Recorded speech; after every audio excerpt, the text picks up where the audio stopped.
যে শহরটাকে আসলে ধ্বংস করে দেওয়া হয়েছে খুব ধীরে ধীরে, সেটা রাষ্ট্রীয়ভাবে করা হয়েছে। প্রত্যেকটা জায়গায় এটা হয়েছে। এখানেও দেখুন যে একটা কনস্ট্রাকশন তারা করে ফেলেছে, একটা এলিভেটেড প্রসেস আমি দেখতে পাচ্ছি just above the drain. So এই যে অপরিকল্পিত নগরায়ন, যেটার কথা আমি প্রথম দিন থেকে বলছি যে শহরটাকে আসলে ধ্বংস করে দেওয়া হয়েছে খুব ধীরে ধীরে, সেটা রাষ্ট্রীয়ভাবে করা হয়েছে। কারণ এখানে আনপ্ল্যান্ড যে আরবানাইজেশন, সেটার জন্য দরকার ছিল সিটি গভর্নমেন্ট, নগর সরকার। যে নগর সরকার না থাকার কারণে গিয়ে আজকে কিন্তু আমাদের এই সমস্যাগুলো হচ্ছে। আমি প্রতিটা দেশে দেখেছি, রিসেন্টলি আমি টরন্টোতেও গিয়েছি, সেখানে দেখেছি যে তারা একটা নগর সরকার সেখানে আছে, সেখানে তাদের মেয়র কিন্তু সুপ্রিম, প্রত্যেকটা সার্ভিস ওরিয়েন্টেড অর্গানাইজেশনের সুপ্রিম কিন্তু নগরপিতা মেয়র, এবং তার নির্দেশ অনুযায়ী কিন্তু সবাই কাজ করছে, এবং এটাই হওয়া উচিত ছিল। কিন্তু আমাদের বাংলাদেশে দুর্ভাগ্যবশত আজকে আমরা আনপ্ল্যান্ড আরবানাইজেশনের শিকার হয়েছি, যেহেতু আমাদের এখানে নগর সরকার নেই।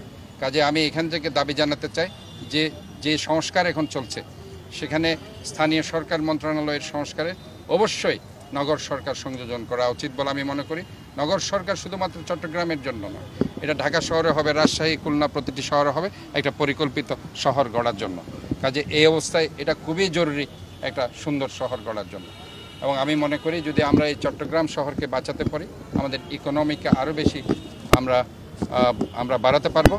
এবং অবশ্যই আমাদের মনে রাখতে হবে এই চট্টগ্রাম বাঁচলে বাংলাদেশ বাঁচবে। এবং আমি আবারও প্রধান উপদেষ্টা এবং এখানকার দায়িত্বপ্রাপ্ত যারা উপদেষ্টাগণ কাজ করছেন, আমি তাদেরকে বলতে চাই অত্যন্ত বিনয়ের সাথে, দেখুন আমরা এই খাল নালাগুলোকে ক্লিন করার জন্য 298 কোটি টাকার একটা প্রজেক্ট এখনও মুখ থুবড়ে পড়ে আছে। আমরা মেশিনারিজ কিনতে পারছি না। আমরা আসলে এটার জন্য বারবার আমি ধর্ণা দিয়েছি। অনেক সময় তারা জিজ্ঞেস করছে এটা কী, আবার অনেকে সেটাকে ভুল ব্যাখ্যা করেছে, বিভিন্ন রাজনৈতিক সংগঠন। আমি আবারও বলতে চাই এই 298 কোটি টাকা প্রথমে ছিল, সেটা 400 কোটি টাকার প্রজেক্ট, এটাকে কমিয়ে অর্থ মন্ত্রণালয় 298 কোটি মানে 300 কোটি টাকা করে দিয়েছে। তারপর আমি বলছি সেটাকে যাতে আমাদের ঋণের বোঝা চাপিয়ে দেওয়া না হয়। এখানে পরে তারা এটাকে এমনভাবে রিভাইজ করেছে, সেখানে 5% সুদ তারা যোগ করে দিয়েছে। কাজেই একটা সার্ভিস ওরিয়েন্টেড অর্গানাইজেশন কখনো সুদ দিয়ে এই টাকাটা নিতে পারে না, কারণ আমরা জনগণের সেবার জন্যই কিন্তু এই মেশিনগুলো